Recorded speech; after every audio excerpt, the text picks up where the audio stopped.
Hi, welcome to the studio where I will show you where to add the Facebook standard event codes in your Shopify store.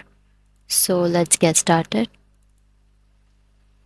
So first of all, you have to open your Facebook business settings page, and here you have to put the website URL. After that, click on the track new button and then click on the shop now button. After that, under setup event button option, a drop down will appear.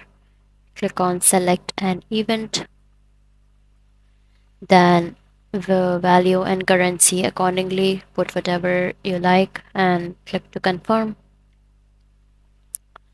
And then after setting up all these, click on finish setup button. Now select whether it is helpful or not, and Facebook event setup is completed. That's how you will add Facebook standard event codes in Shopify. That's all for this video. If you find this video helpful, please like and subscribe to our channel, and thank you for watching.